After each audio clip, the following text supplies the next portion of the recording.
जे ऑगस्टमध्ये निघालं ते परत डिसेंबरमध्ये निघालं. पण जे कॉन्ट्रॅक्टर मित्र त्यांना आवडलं नाही म्हणून हे 2023चं टेंडर जे मागच्या वर्षीचं होतं. बरं, ह्याच टेंडरमध्ये 2023च्या दक्षिण मुंबईतला जो एक कॉन्ट्रॅक्टर आहे त्यांनी काम अर्धवट सोडलं की त्याला काढलं की चौकशी लागली हे अजून कुठेही स्पष्ट झालेलं नाही आहे. मग त्याला ब्लॅकलिस्ट केलं आहे की नाही केलं आहे हे अजून BMC सांगू शकत नाही आहे. आणि त्याच्याही पुढे जाऊन जी काही प्रत्येक ह्या 5 कॉन्ट्रॅक्टर्सना पेनल्टी लागलेली, दंड लागलेला आहे, तो दंड आकारण्यात आलेला आहे का हा अजून प्रश्न BMCने ह्याचं उत्तर दिलेलं नाही, अनुत्तरित सोडलेलं आहे.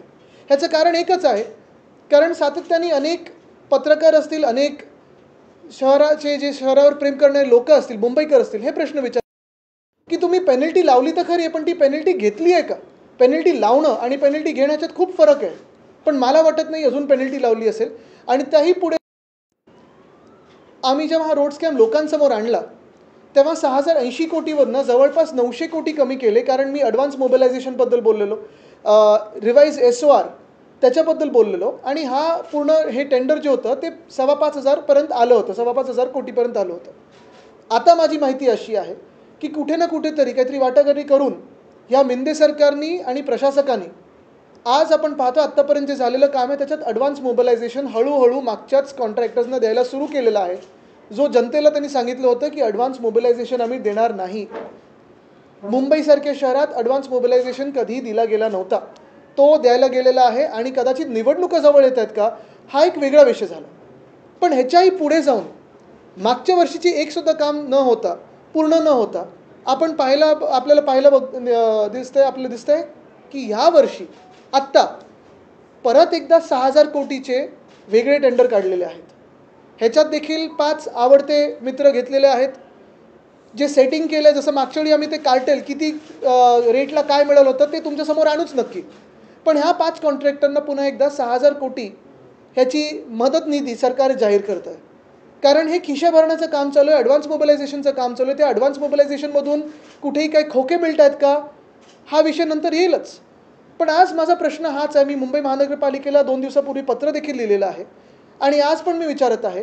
पहिली गोष्ट म्हणजे मागच्या वर्षीच्या टेंडरमधून किती कामं पूर्ण झालेली आहेत, किती कामं चालू झालेली आहेत, किती कामं 50% तरी झाले आहेत, हे आम्हाला जाहीरपणे दाखवा. भले मला नाही दाखवलं तर पत्रकारांना दाखवा. दुसरी गोष्ट म्हणजे ज्यांना पेनल्टी मारली होती मागच्या वर्षी त्यांच्याकडून किती लोकांकडून पेनल्टी घेतलेली आणि किती घेतलेली आहे. तिसरी गोष्ट म्हणजे ब्लॅकलिस्टची यादी जी BMCची आहे ती कोणी सिरियसली घ्यायची की नाही घ्यायची. कारण मागच्या वर्षी एक कॉन्ट्रॅक्टर ब्लॅकलिस्ट झालेत की नाही झालेत अजूनही पत्ता नाही.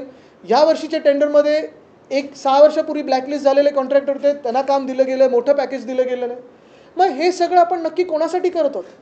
आपण जर पाहिलं गेलं तर मुंबई महानगरपालिका आता MMRDला पैसे देत आहे. मुंबई महानगरपालिका कॉन्ट्रॅक्टर्सना असेच पैसे उधळपट्टी करत आहे, पण स्वतःच्या कामगारांसाठी नाही आहेत पैसे, स्वतःच्या BSTसाठी पैसे नाही आहेत.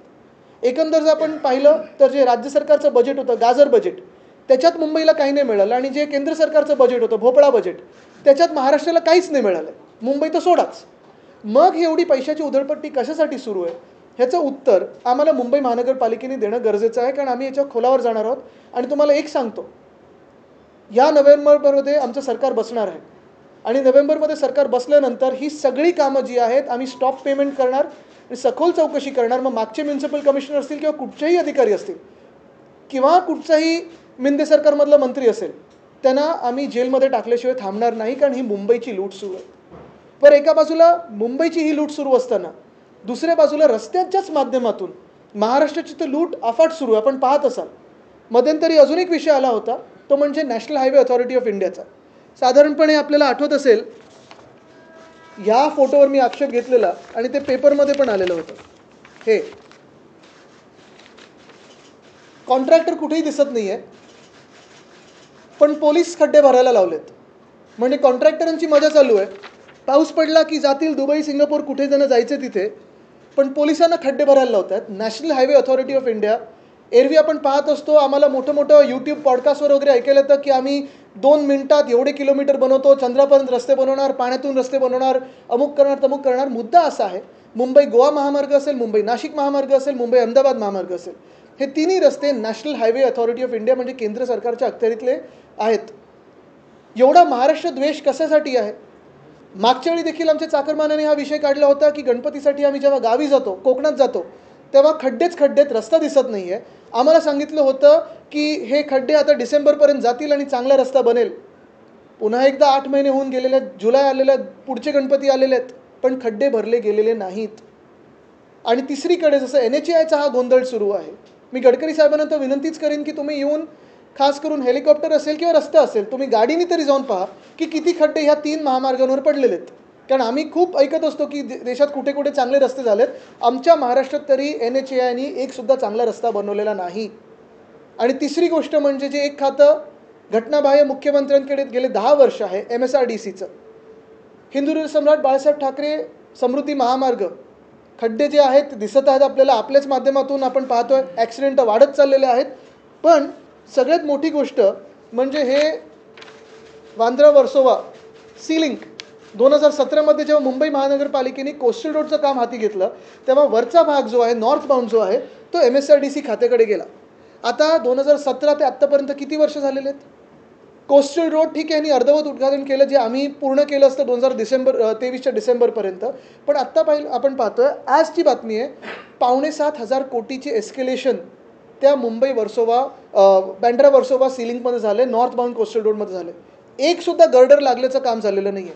2दा मला वाटतं कॉन्ट्रॅक्टर बदलले आहेत, सरकारं 3 बदललेली आहेत, खातं मिंदे सरकारकडेच राहिलेलं आहे, घटनाबाह्य मुख्यमंत्र्यांकडेच राहिलेलं आहे. आणि एक वैशिष्ट्य असं आहे घटनाबाह्य मुख्यमंत्र्यांचं की त्यांच्या खात्यात जिथे जिथे मग रस्त्याची कामं असतील, महानगरपालिकेची कामं असतील, कुठचंही काम असेल, काम हो किंवा नको होते, एस्केलेशन 100% होतं आणि त्यांच्याच आवडत्या मित्रांना मिळतं. जसं नावडता महाराष्ट्र हे केंद्र सरकारच्या बजेटमध्ये होतं, तसं एक लाडका कॉन्ट्रॅक्टर हे स्कीम आता आपण पाहतोय गेले 2 वर्ष सुरू आहे. ही महाराष्ट्राची लूट चाललेली आहे. आणि मी तुम्हाला शब्द देतोय की येणारं सरकार आमचं आहे, महाविकास आघाडीचं आहे, आणि आमचं सरकार आल्यानंतर हे सगळे भ्रष्ट कॉन्ट्रॅक्टर असतील, सगळे अधिकारी असतील, कोणी मंत्री असेल, त्यांना आम्ही जेलमध्ये टाकल्याशिवाय राहणार नाही. प्रत्येक निवडणुकीच्या अगोदर अशा प्रकारची मुंबई महापालिकेत 6,000 कोटी रुपयांचे नवीन रोड कॉन्ट्रॅक्ट देतात आणि तुम्ही म्हटलं की ॲडव्हान्स पैसे असे दिले जातात. ते पैसे काय निवडणुकीसाठी वापरतात? आता हे खोके धोके म्हणजे स्वतःसाठी खोके, जनतेला धोके हे दिसतंय. तर ते कशासाठी वापरले जातात माहीत नाही, पण एवढं मोठं कॉन्ट्रॅक्ट जर आपण पाहतोय, मागच्या वर्षीचं एक तरी कॉन्ट्रॅक्ट पूर्ण झालं आहे का? मग कोणतरी भाजपचं बोलतं की नाही हे कॉन्ट्रॅक्ट रद्द झालं पाहिजे, आम्ही कोर्टात जाऊ, तेवढं जाऊ. एवढं नाटक करण्यापेक्षा पक्षाचा पाठिंबा काढून घ्या मिंदे सरकारमधून. जसं तुम्ही महामार्गाचं सांगितलं, मुख्यमंत्रीपदी आल्यानंतर मुख्यमंत्र्यांनी सांगितलं होतं की मुंबई 2 वर्षात खड्डेमुक्त करणार. पण आता आपण परिस्थिती बघतो की वेगवेगळ्या मार्गावर खड्डे पाहायला नाही. काल मला वाटतं 1-2 ट्विटर हँडल्सनी पण ट्विट केलेलं आहे, मला वाटतं त्याच्यात आलं आहे सगळीकडे, की नवीन झालेल्या रस्त्यांवर देखील आता खड्डे पडायला लागले. तुम्ही कोस्टल रोडचं बघा ना, तो 1-2 कनेक्टर्स आहेत हाजी अलीच्या तिथे देखील ते डांबर आता निघायला लागलेलं आहे. तो रस्ता तुम्हाला आठवत असेल, टर्मिनल 1चा पूल जो आहे 3 महिने बंद ठेवलेला. मग मी 2दा ट्विट केल्यानंतर त्यांना उघडायला लागला, कारण त्यांच्याकडे VIP कडे वेळच नव्हता उद्घाटन करायला. परत खड्डा पडला. ते मला वाटतं MMRDचं काम आहे. नाही, मी त्याच्यात जाणार नाही. बघा, नाही कृष्णजी, मी याच्यात जाणार नाही, कारण आज जो महत्त्वाचा विषय आहे, तुम्ही पहा, ह्याच्यात कुठेही राजकीय विषय नाही आहे. हा विषय प्रत्येकाशी निगडीत आहे, तुमच्या आमच्याशी निगडीत आहे. तुम्ही कुठच्याही पक्षाचे मतदार असाल, करदाते तर आहात, महाराष्ट्र म्हणून आपण सगळ्यात जास्ती कर भरत आहोत.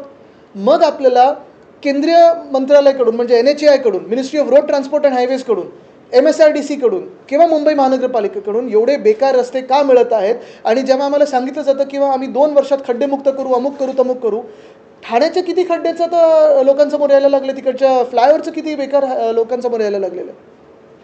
हिंदी में जानना चाहेंगे, आज जो आपने प्रेस कॉन्फ्रेंस लिया है, पॉटहोल समेत जो है हाईवेज की जो कंस्ट्रक्शन है और ये जो सीलिंग का इश्यू है, आपने काफी सारे मुद्दे उठाए हैं. बिल्कुल. क्या कहना चाह रहे थे? आज हम 3 मुद्दे अहम उठा रहे हैं. पहली बात तो यही है कि BMC मुंबई महानगरपालिका पिछले 2 सालों से चुनाव नहीं हुआ है. 2021-22 के जो काम थे वो स्लो डाउन कर दिए मिंदे सरकार ने. जो 22 में टेंडर्स निकलने वाले थे, उनके कॉन्ट्रैक्टर दोस्तों को पसंद ही नहीं आया, तो वो रद्द कर दिए गए. फिर 23 में 15 जनवरी 2023 को मैंने पत्रकार परिषद ली थी और आप ही के माध्यम से जनता के सामने ये एक मेगा स्कैम एक्सपोज किया था. 18 जनवरी 2023 को खुद PM साहब आए थे, उन्होंने भूमि पूजन किया. लेकिन वो 5 पैकेज में से एक पैकेज ऐसा है जहां कॉन्ट्रैक्टर भाग गया है. BMC ने तय किया था कि उसको ब्लैकलिस्ट किया जाएगा, पेनल्टी लगाई जाएगी, लेकिन पेनल्टी लगाई तो है, पैसा वसूल किया है कि नहीं पता नहीं, बाकी की वसूली सरकार की बहुत चलती है, लेकिन पेनल्टी और कॉन्ट्रैक्टर से वसूली नहीं होती है। दूसरी बात यह है कि उन्हीं 4 जो पैकेज है, एक पैकेज तो बंद हो गया, 4 पैकेज में से एक भी रास्ता पूरा हुआ है क्या, ये मैंने सवाल बीएमसी को पूछा हुआ था। हर महीने पूछता हूँ, जवाब आता नहीं है, क्योंकि जवाब है नहीं उनके पास। आपको अगर याद होगा, जब मैंने ये सवाल पूछे थे तब उन्होंने कहा था कि हम सीसीटीवी लगाएंगे, मॉनिटरिंग करेंगे, हर हफ्ते में सबको रिपोर्ट दिखाएंगे कि कितने प्रतिशत रास्ते हुए हैं। रास्तों के तो पता नहीं, लेकिन खोखे और धोखे बहुत सारे मिले हैं इस मुंबई को और महाराष्ट्र को। वैसे ही इस साल पिछले साल की तरह ही 6000 करोड़ का दूसरा टेंडर निकाला गया है, 5 अपने पसंदीदा कॉन्ट्रैक्टर्स को काम दिया गया है। लेकिन मेरा सवाल यही है कि 21-22 के रास्ते पूरे हुए क्या, तो नहीं। 23 के रास्ते पूरे हुए क्या, तो 1 भी किलोमीटर हुआ नहीं होगा शायद। जो नए रास्ते किए हैं, कॉन्ट्रैक्टर ने किए हैं, कंक्रीट के हो, वहाँ तो गड्ढे ही गड्ढे दिख रहे हैं। और फिर इन रास्तों की या इस टेंडर की क्या ज़रूरत थी 2024 में, जबकि पिछले 3 साल के टेंडर पूरे हुए ही नहीं है, काम भी पूरे नहीं हुए। अभी जब इतनी भारी संख्या में आप काम निकालते हो किसी भी शहर का, आज अगर हमारे शहर की स्थिति देखें तो हर जगह गड्ढे हैं, पानी भर रहा है, नए फ्लडिंग स्पॉट्स आए हैं, डिवाइडर्स डैमेज्ड है, रास्तों की क्वालिटी बहुत ख़राब हुई है। और जो केओस दिख रहा है, 15 लगभग म्यूनसिपल कॉरपोरेशन में वार्ड ऑफिसर जो अपॉइंट करने थे वो अपॉइंट किए ही नहीं है प्रशासन ने। तो फिर इतना केओस जो है आज देख रहे हो, बहुत सारा ट्रैफिक जम रहा है, अनप्लैन्ड रोड्स खोल रहे हैं, जैसे कोस्टल रोड नॉर्थ बाउंड है। तो ये सब तकलीफें हम क्यों झेलें? क्योंकि सिर्फ घटना बाह्य मुख्यमंत्री जो है, जो मिंदे सरकार के है, जो गैंग लीडर है, उन्हीं को ये सब पसंद है, उनके कॉन्ट्रैक्टर्स को काम देना, इसलिए हम झेलें। ये कौन सी नाइंसाफ़ी है? अगर वैसे ही बात करने जाए तो national highway authority of India, जो खुद को बहुत एक बेहतरीन इंस्टीट्यूट समझती है, हमें बहुत बार पॉडकास्ट में सुनाई देता है, यूट्यूब पर हम देखते हैं कि 2 मिनटों में इतने हमने किलोमीटर बनाए, ऐसे रास्ते बनाए, चांद तक बनाएंगे। लेकिन चांद तो हमें ज़मीन पर दिख रहा है, क्योंकि गड्ढे ही गड्ढे चांद के सरफेस पे जैसे वैसे national highway authority of India के रास्तों पे है। मुंबई गोवा हो, मुंबई नासिक हो, मुंबई अहमदाबाद हाईवे हो, 4-4, 5-5 घंटे लोग ट्रैफिक में त्रस्त है, हैरान है। टोल तो भर रहे हैं, लेकिन रास्तों का कहीं पता नहीं है। तो ये क्यों हम झेले, क्यों हम सहन करें? हमें तो कहा गया था कि जो कोकण में हमारे कोकणवासी जाते हैं, खास करके अभी गणपति बापा के जो फेस्टिवल को, तो हर साल हमें कहा जाता है कि अगले दिसंबर तक ये रास्ते ठीक हो जाएंगे। अभी पिछला दिसंबर भी निकल गया, जुलाई आ गया है, लेकिन रास्ता दिख रहा नहीं। और फिर तीसरी बात रहती है एमएसआरडीसी की। नॉर्थ बाउंड कोस्टल रोड जो है, लगभग 2017 से अभी तक 7 साल हुए, 8 साल हुए, 10 साल से तो इलीगल सीएम के पास ये खाता है। 3 सरकारें बदली है, खुद सीएम है, लेकिन अभी तक ना एक गर्डर लग चुका है, ना कनेक्टर लग चुका है। पैसा तो आ रहा है एमएसआरडीसी में, कॉन्ट्रैक्टर्स को तो जा रहा है, कॉन्ट्रैक्टर बदला गया है। ये भी आज न्यूज़ आई है कि 6788 करोड़ से एस्केलेशन हुआ। ये जो इलीगल सीएम है, उनकी एक खासियत है, भले काम हो ना हो, काम होते तो है ही नहीं, लेकिन एस्केलेशन ज़रूर होता है। 100% एस्केलेशन से भी ज़्यादा होता है। और यही तकलीफ है इस महाराष्ट्र की कि अगर आप देखें तो ना केंद्र सरकार के बजट में हमारे लिए कुछ था, महाराष्ट्र करके सबसे ज़्यादा करदाता होके भी, जीएसटी को सबसे ज़्यादा कंट्रीब्यूशन होके भी, और ना महाराष्ट्र के बजट में मुंबई के लिए कुछ था। यही हमारी तकलीफ है, यही दर्द है। और मैं आश्वासित करना चाहता हूँ इस राज्य के सारे नागरिकों को कि हमारी सरकार नवंबर में बनेगी, महाविकास आघाड़ी की सरकार नवंबर में बनेगी। और जैसे ही हमारी सरकार बनती है, ये सारे रास्तों के कॉन्ट्रैक्टर्स को और जो भी ऑफिसर्स हैं उनको इंक्वायरी लगाएंगे, जनता के सामने वाली इंक्वायरी लगाएंगे, पारदर्शक इंक्वायरी लगाएंगे, और जो भी दोषी हो उन्हें जेल में बिठाएंगे। सर, आपने नेशनल हाईवे का जिक्र किया। मुंबई गोवा एक ऐसा हाईवे है जिसका इंतजार 12 सालों से हो रहा है। इस बीच 500 करोड़ के आसपास खर्च भी हो चला है, लेकिन अब तक कोई रिलीफ नहीं। बिल्कुल। और अभी तीसरे हाईवे के बारे में बात करें, कोस्टल रोड एक था, फिर ये मुंबई गोवा चल रहा है, फिर अभी बीच में एक और हाईवे प्रस्तावित किया है राज्य सरकार ने। यानी प्रस्ताव तो बहुत सारे आ रहे हैं, लेकिन काम कहाँ पूरे हो रहे? टोल भी तो चल रहा है। आदित्य, मुंबई पुणे किंवा जे काही नागरी समस्या आहेत त्या आपण बघतोय, पावसाळ्यात बघतोय, एकीकडे अशी परिस्थिती असली, पूर, रस्त्यांची अवस्था, प्रशासकाचा वचक नाही, दुसरीकडे निवडणुका देखील होत नाहीये, त्यामुळे कुठे ना कुठे वचक निवडणुका आता एकच दणका मला वाटतं ही महाराष्ट्राची जनता ह्या मिंदे सरकारला आणि भाजपला देणार आहे, कारण महाराष्ट्राची लूट कोणालाही बघवत नाहीये। खरं तर आता एवढे विषय जमलेले आहेत की प्रत्येक अर्ध्या तासाने एक प्रेस कॉन्फरन्स घेतली तरी आचारसंहितेपर्यंत आपण पोहोचणार नाही। अजून 2-4 विषय आहेत, ते 2-3 दिवसात घेऊ आपण। आता उद्या मी पुण्यात चाललोय, कारण पुण्याची पण परिस्थिती अशीच खराब करून ठेवलेली आहे। कधी नाही तसं पाणी पुराचं तिथे जमायला लागलं, तुंबायला लागलेलं आहे, तिथे मी पुण्याबद्दल बोलीनच। पण मला वाटतं हा विषय खूप महत्त्वाचा आहे, कारण आज तुम्ही बघताय कुठेही येणं जाणं पण एवढं कठीण झालेलं आहे. मग तुम्ही भले ट्रेनमधून जा, रिक्षातून जा, कुठे जा, ट्रेनचे तर ॲक्सिडेंट रोज होतात, पण मंत्री महोदय प्रभारी म्हणून आलेत. तर आज हा जो रस्त्यांचा विषय आहे, मी खरोखर आपल्याला सर्वांना विनंती करीन, कारण आपल्या सर्वांचा करदाता म्हणून पैसा या कॉन्ट्रॅक्टरच्या खिशात जातो आहे. पुढे त्याच्यातून खोके येत आहेत का, धोके येतात का आपल्याला माहीत नाही, पण रस्ते तर होत नाही आहेत. सर, अनिल देशमुख जी ने आज एक प्रेस कॉन्फ्रेंस करके काफी गंभीर आरोप जो है देवेंद्र फडणवीस जी के ऊपर लगाया है. बोला है कि हमें एक बंदे के जरिए बार बार ये कहा जा रहा था कि आपके खिलाफ और ठाकरे जी के खिलाफ एक FIR दर्ज की जाए, एफिडेविट डाली जाए. उसके बारे में आपका क्या कहना है? मैं किसी भी और विषय में नहीं जाने चाहता हूँ, क्योंकि आज एक दूसरा भी प्रश्न आया था पॉलिटिकल, लेकिन आज मुझे ये जो सवाल है या ये जो विषय है रास्तों का, वो लेना था, क्योंकि ये विषय हर एक मुंबईकर और हर एक महाराष्ट्र के नागरिक से जुड़ा हुआ है. आपसे जुड़ा हुआ है. लेकिन मैं खुद के बारे में सोच रहा ही नहीं हूँ, मैं महाराष्ट्र के बारे में सोच रहा हूँ. सर, आप जो ओपन लैंड है उसके ऊपर क्या हो रहा है वो भी एक सवाल है. नीति आयोग में मुख्यमंत्री ने कहा कि BPT लैंड को चौपाटी करना चाहिए.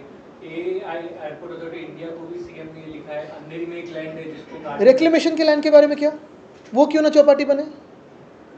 तो अदानी सिटी पे बाद में आएंगे, लेकिन आज रास्तों की स्थिति पे बात करेंगे. महाराष्ट्रामधील महिला असुरक्षित आहेत. मुंबई असेल, मुंबईच्या बाजूचे शहर आहेत, यामध्ये सुद्धा हा प्रश्न आहे. कुठेतरी कायद्याचा दहा का राहिलेला नाहीये का? ह्याच्यावर पण खूप बोलायचं आहे, पण जसं मी सांगितलं की आज कुठेही दुसरं काही बोललो तर हा महत्त्वाचा विषय बाजूला राहील. ह्याच्यात महिला, पुरुष, अबालवृद्ध सगळे येतात, आणि रस्त्याचे खड्डे जे आहेत गाडीमध्ये, मग आता मला वाटतं सरकार नवीन स्कीम चालू करेल की तुम्ही NHAच्या कुठच्याही हायवेवर जा, टोल भरताना तुम्हाला लेपाची बाटली मुफ्त. सर, आपने दावा किया ठीक है, आपकी सरकार चलो. Thank you so much.